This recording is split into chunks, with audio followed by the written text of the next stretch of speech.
Now, if you are in a married or coupled relationship, are you straight up lying about what's going on with your finances or keeping secrets from your significant other? Well, a recent study says about 42% of y'all are hiding secrets and money from your significant other. We're going to chop up about that and help you move for you from conflict to financial harmony. Let's chop.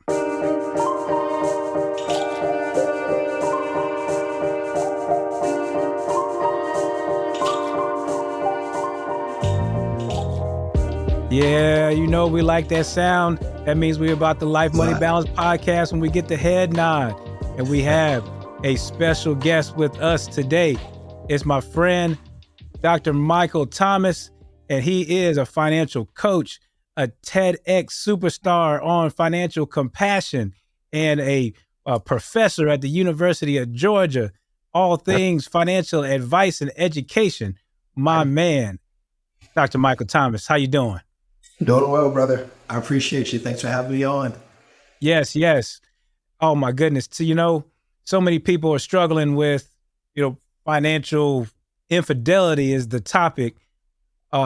Just having money secrets in their relationships, and they start off with these secrets and not having money talks.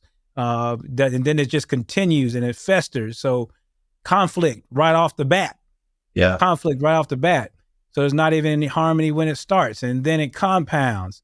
So Absolutely. So today we're gonna chop it up. We're just gonna have a conversation because I know you and I, we talk about similar things about matters of the heart when we talk about money, which spills into money outcomes. And we were joking when we were in the green room just a minute ago about the Scream video when you had Mike and Janet in the same room. I said, we bald and black and got beards, and we talk about the same thing. I said, we got to do a podcast together so people know that we two different people. So we got to shoot our Scream video.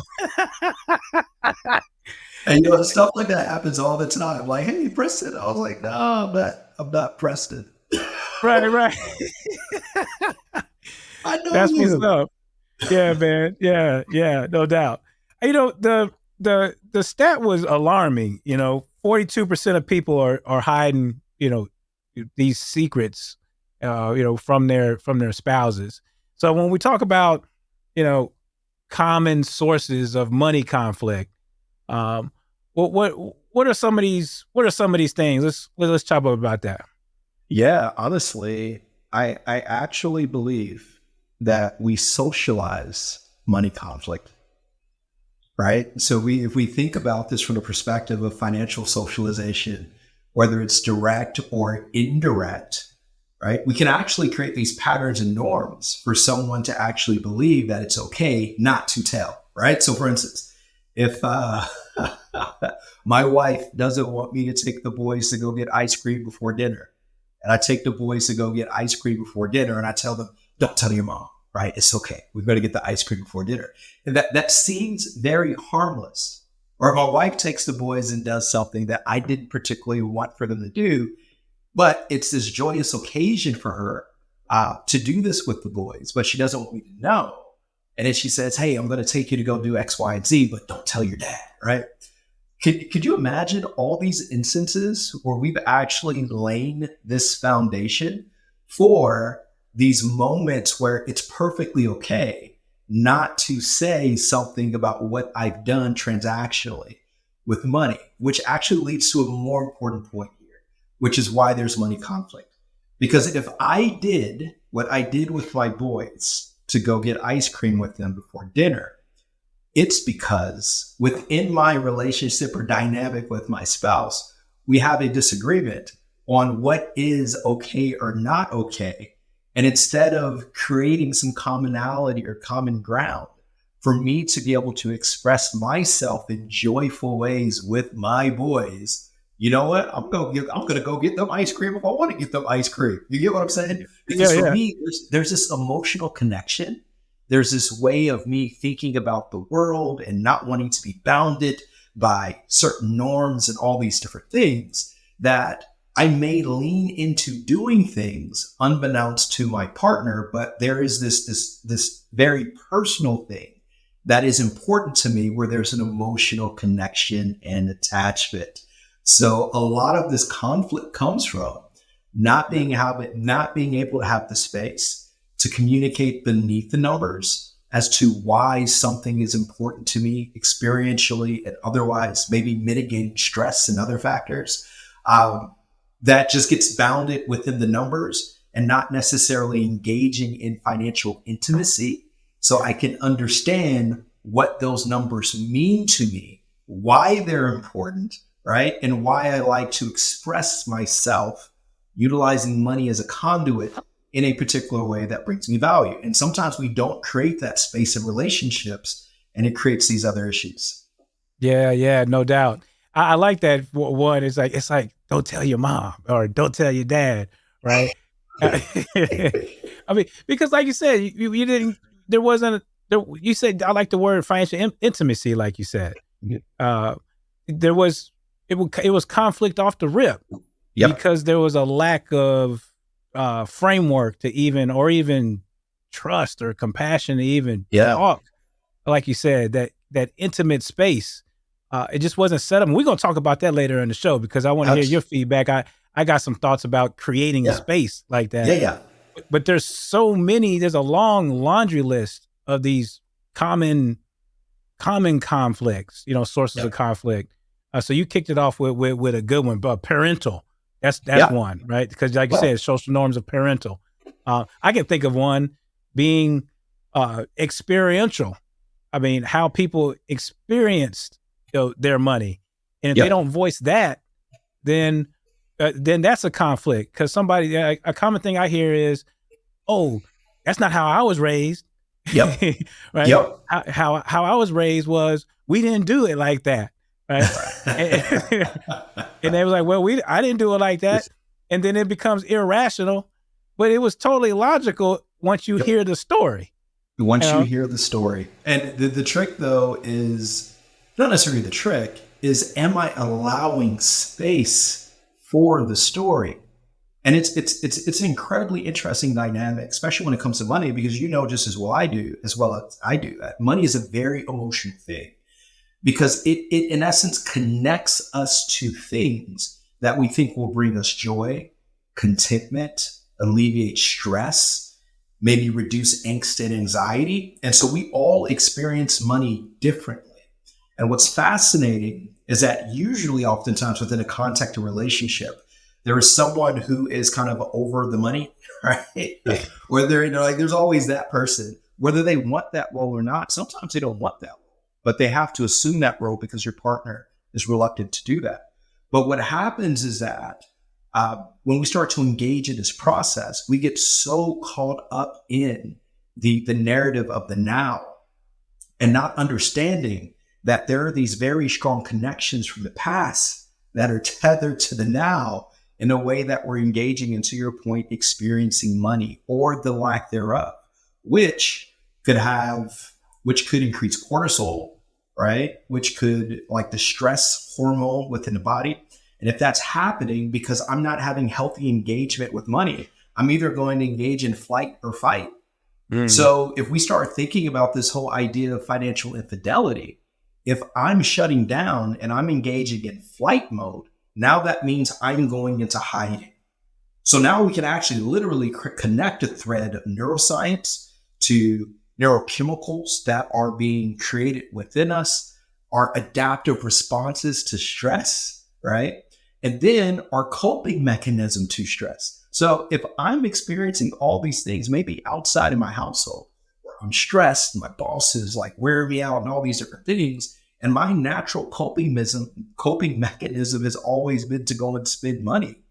If I don't have the space and a safe space to express the source of the issue with my spouse, they will never understand that I'm literally just coping with some underlying thing, and money is being used as a means in which to find some homeostasis or some balance, given that I'm off balance, right? And it's very rare.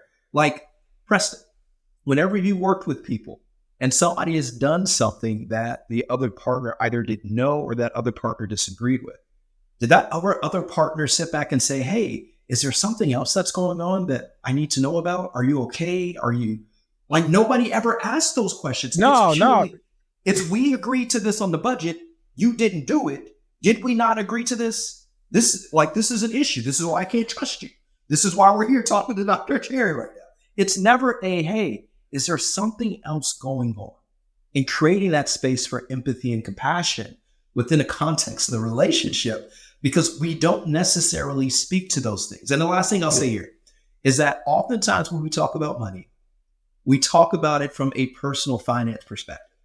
So we are literally socializing people without providing greater context so that your money experience is uniquely personal. We have to socialize people to bridge the gap from personal to then also understanding relational dynamics as it relates to how you interact. Because the way you interacted in singleness cannot be the way that you interact with your finances when you're commingling not only money, but life experiences. And that we have to do a better job of helping people to create this space and socializing people in this way, which you do that work and I do that work, and we're trying to make an imprint so this is no longer an issue off into the future. Yeah, facts. Oh, yeah, man. I like how you had to adjust yourself after dropping that mic right there. You know, he was like, man, I said some things right there. And yeah, you think, go ahead and take a sip right there. Hey, we chopping it up, right? I feel you because you said something real cool. Because singleness, while you're single, you can be selfish, but while you're coupled, you have to have solutions. You gotta have solutions. You gotta have solutions, okay. And then also too, when you're chopping it up within your couple's dynamic, you have to have a willingness to want to learn and want to explore it. And when you were talking about asking that extra question, you have to have the want to ask that extra question, because that extra question ain't coming if you don't want to hear the answer. No. And so most of the time when we're holding back that question is because we don't want to hear that answer. And when we're talking about financial infidelity, you know, there's strong words used like lie and secret. And that's cool. I mean, those are words that are used by definition, but sometimes it's just simply as holding back. So you're not dealing with an intentional lie or secret to harm. Yeah. It is holding back because, or could be, hey, we're not there yet. We haven't breached the door of, hey, let's talk. So I want to hold back, or I don't think that we're there yet in order to have that space. So before we move on, just said, let me tell me about that. I mean, is it as strong as lie sometimes, or secret, or is it sometimes as soft as, you know, I don't think we're there yet. Yeah. So let's just be completely honest here. This conversation around financial infidelity has to be expanded, because keeping money secrets could be because I'm trying to keep peace in a household. Let's say financial infidelity could be that my spouse does not want us to invest in the S&P 500 because they feel uncomfortable with it. So I have to secretly make contributions to the S&P 500 because I feel like that's the only way that we're going to be able to build wealth in a household. Will we consider that financial infidelity? Then it's a money secret. It's favorable, but I can't engage, or there is no space within a context of a relationship to actually have these more meaningful conversations. Another one, let's say that someone is dealing with domestic violence and financial abuse, and they're trying to create their exit plan, and they're saving money and things of that nature, keeping it off the radar. Would we argue that is financial infidelity in a way that we traditionally think about it? Sometimes you can keep money secrets because you're trying to save money and protect your family, because someone within your household may have a gambling problem or an addiction problem, right? So when people engage in keeping money secrets, it's not always this negative lens to it. We can also look at it as that there are instances why that may be the case. And then lastly here, there are often times, like you mentioned before, that you know that your partner in this season of their lives may not have the capacity to engage with finances in a certain way. And then all it does is that it creates tension. We want to sit down and budget. We sit down and try to do that. Never goes well. We don't talk for a few days. I might go sleep on the sofa. You sleep in bed. Then what happens is that this whole process that should be literally this vision board of our lives in terms of our money is telling us or showing us what we can achieve with this becomes something that's negative and creates stress, and it's not something that we anticipate or want to engage with. And then what happens is that we literally create neural networks in our brain that trigger us to say that, hey, if I touch this or engage in this, something bad happens. And that becomes rote and automatic. And then individuals just start to engage that drift process where they don't engage in conversations about money effectively because it creates hurt and it creates levels of pain.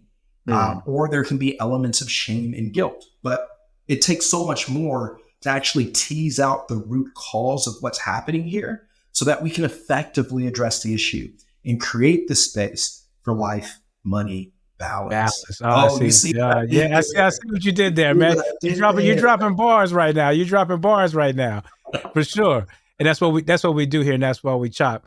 And let's move beyond like the hurt, because that's what we're trying to do here, right? Because we're moving people from conflict to harmony. So, what are some ways where we can move people to arrive to harmony?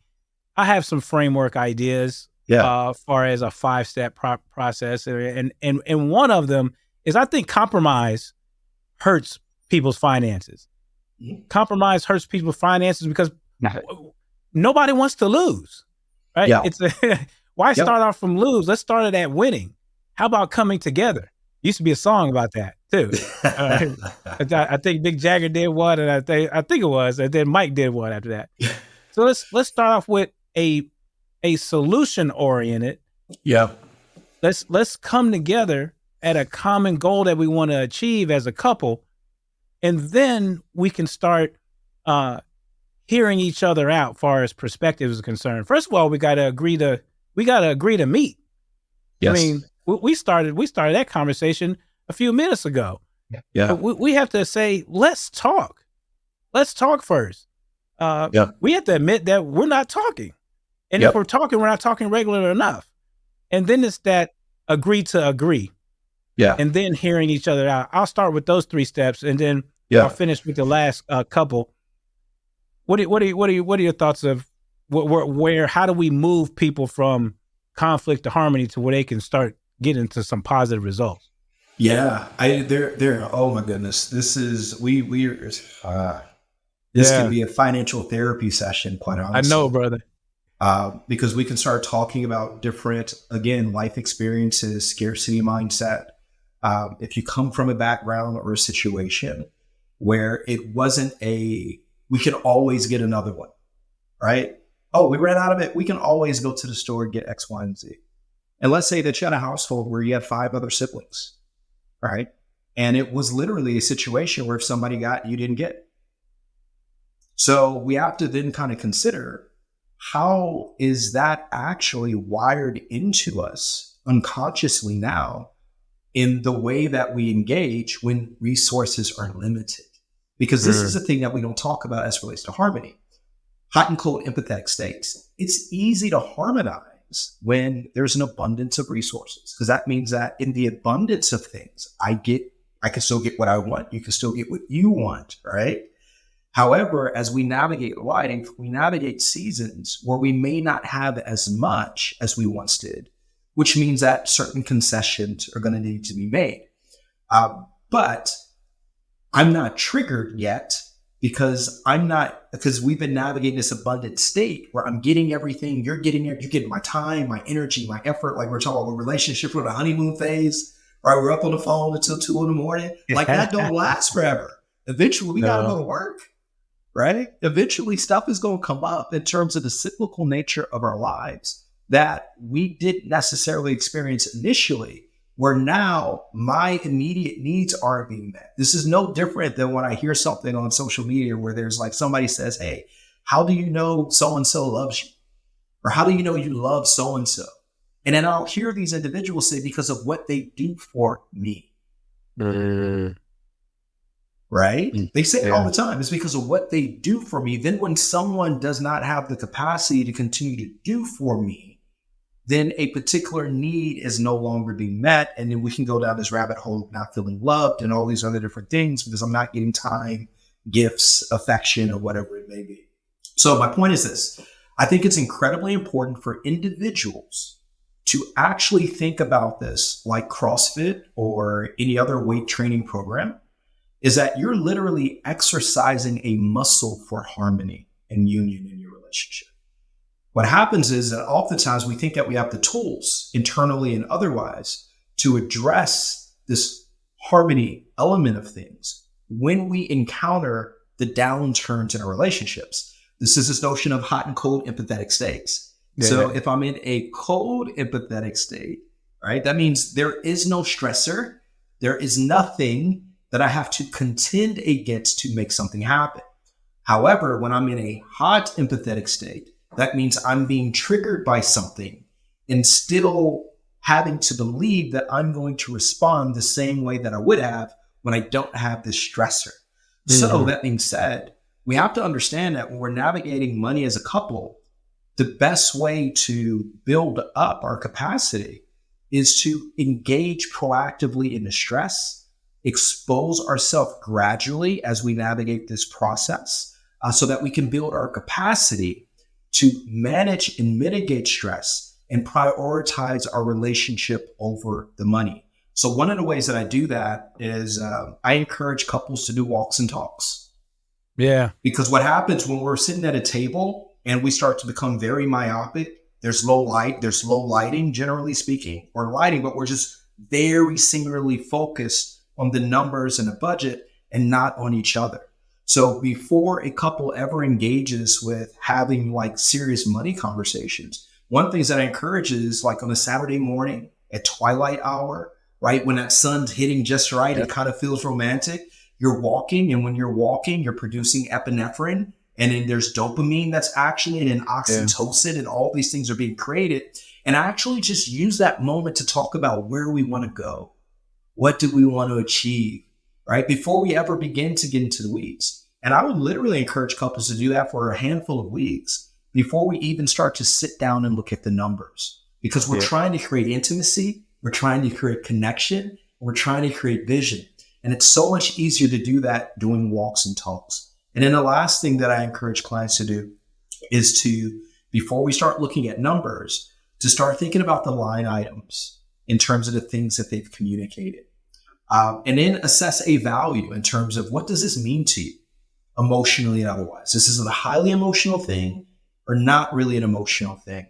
Because what this does now is now it reinforces our next set of walk and talks where we actually go and start to unpack those. Say, hey, I remember when we did that little assignment and you said that this was a 5 for you. Tell me more about that.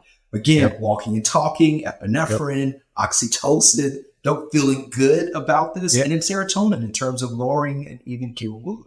So we're actually creating this capacity of intimacy before we start to engage in the numbers because we've already becoming vulnerable. And now that vulnerability creates the space for optimization in the way that we engage in our resources. And we're creating win-win scenarios, not because the budget is the main thing, but because my relationship is the main thing. And I think that that's so incredibly important. And I think that like that paradigm absolutely falls beautifully into how are we going to meet? Yeah. I don't want to meet at a table where you're sitting across the table because that's already creating an adversarial you versus me in the mind. And the way the mind triggers, it's either you get or I get. But if we're walking together, hand in hand, side by side, right? It changes the entire way our brain is wiring itself around very important conversations, not about money, but about understanding the needs of my partner more deeply so that we both naturally want to create win-win scenarios for each other because this is an expression of love, right? Absolutely. And I think there's a beautiful dynamic here, but oftentimes when we have these conversations, we just start with budget. Yeah, no. Without connection. No, right. You start with the beauty before the budget. I mean, start with the beauty of love. Yes. Because oftentimes folks ask, well, what does that have to do with the money? Yeah. And it's like, well, everything. I Absolutely. mean, it Because has everything to do with everything. your budget at that point in time should be an expression of love. It is So expression of love. it is an Yeah. expression of love. So if I know that, like for instance, in my budget spending plan, I have movie night for one of my youngest or my oldest because he loves to go to the movies. Because I know that about him, I then ensure that I have resources allocated in such a way so that we can experience something together that I know that he thoroughly enjoys in terms of quality time with me.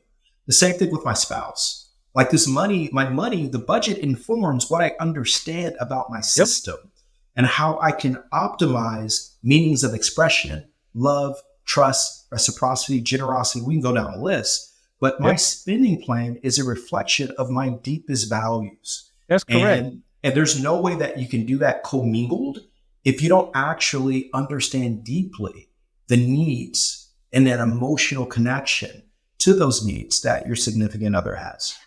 Yep. It's all, yep. Like you said, it's all about a discovery process. It's all Yes. about a discovery process. And if we don't ask the questions genuinely about with whom we're talking to, whether it be client to or planner to client or spouse to spouse, we're not having that discovery. We're not like we talk about with life money balance, which is align what you value most, Yep. align your aspirations, align, aspire, achieve, Yep. the achieve. Then you can take some action. But if we're not aligning first, if we're not aspire, what do you envision to do? What is that? What is that thing? What are, like you said, what are those values? I mean, you were, hitting them on the head, but what are those things? And then, I like to say, if you give your life and money, if you align your life and money, then you can give your money assignments. Yes. Align your life and money, you can give your money assignments. But And if we don't do any discovery, then there's no way. And it's yeah. particularly with couples. I like, when you're talking about changing environments. Yes. The cool thing is that you can tie a emotion to it. Yes. For example, like cooking. My wife and I like to cook, and the music's going on. Yes. We're having a great experience. We get to recall what we were doing. Maybe last weekend we happened to be shopping for our baby, this, that, and the other. And again, congratulations, brother. Yeah, I appreciate you, homie. But we were recalling how we were giving our money assignment because we were already aligned with how we were, we already discovered how the alignment was going on. Yeah. Right. So I want to add something there. We get to tie that together. Go ahead. I was going to say that the way I look at it in a very similar way that you do. And I think the core of this is that we're giving money life. Right? So if we think about the healthiest of relationships, it feels like there's life, like something lives there. It's vibrant, right? It's almost like if you're driving in a neighborhood and you see a home and it just hasn't been taken care of, the yard it doesn't look like life is there, right?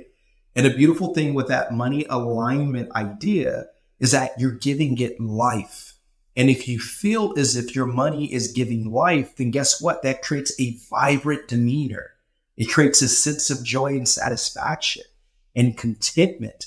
And what happens, unfortunately, is that sometimes, because we don't explore that process that you're talking about, we use our money for what we perceive to be life-giving things, and it does the complete opposite. We feel empty, right? Yeah. But life makes us feel full, right? Like you saw how I just kind of. Oh yeah, I saw it. Right. There's that emptiness, and then there's that life element of it. And money can be life-giving, but it does, to your point, we have to actually take the time to do the work and really delve into a deep dive of self and understand needs in this season of our lives. Because guess what?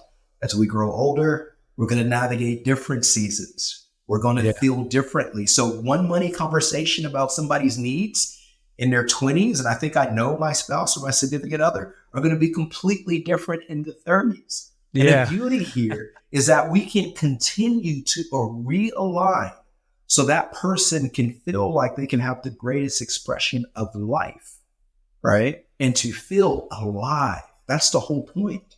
That's the whole But point. it takes, to your point, understanding that this is not a fixed situation where you have a conversation one time and that's it. This is a situation where you are going to evolve as an individual and your partner is going to continue to evolve as an individual. And as a result, the way that you engage with money, the way that you align your values should also have the space to continue to evolve as Absolutely. Absolutely. I think we're going to leave it there. I mean, our last section, if I'm reading my own show notes, I think we were supposed to talk about how couples conversations impact financial outcomes. I think yeah. we were doing that. So We we were were. dropping we were doing that already, Absolutely. And I The think only we thing just I would add there really quickly, yeah. Dr. Sherry, is just be mindful of using us and we.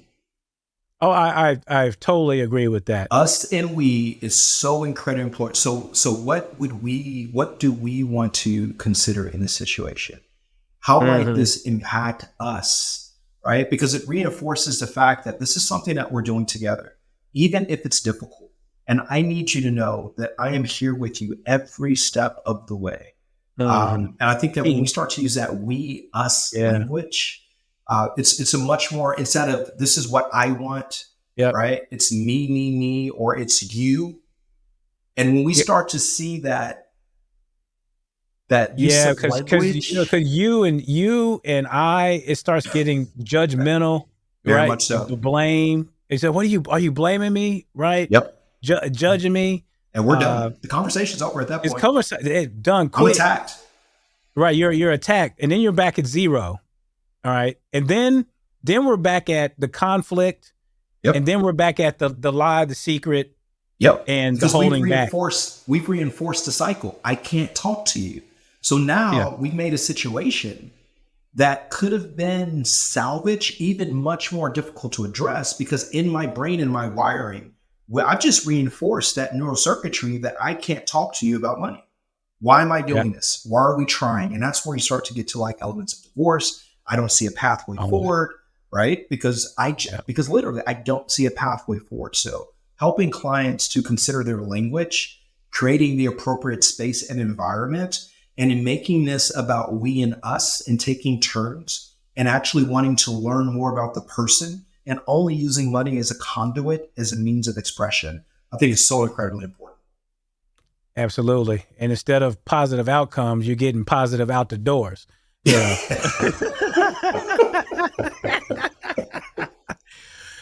Oh man, Dr. Thomas, man, we could go All on day. for all day, and we got to hit the stage together soon. Hey, tell us where everybody can find you, my brother, on the social handles and all that. Yeah. So I'm most frequently available on Instagram, and that's at Modem Solutions, and that's MODOM Solutions. I'm also, you can find me at Black Financial Culture. So there's a book that I've written about that. And so, yeah, both of those handles. You find me on LinkedIn, Instagram, Twitter, and all these other spaces. And I look forward to have many more fruitful conversations with all of you. Yeah, yes, sir. Thank you for coming on. And I am your host, Dr. Cherry, founder and CEO of Concurrent Financial. And thank you for coming on to the show. And if you like what you heard, smash that like and subscribe button. And till next time, we'll be chopping it up about life, money, balance. Let your life lead your money. See you next week. Cheers.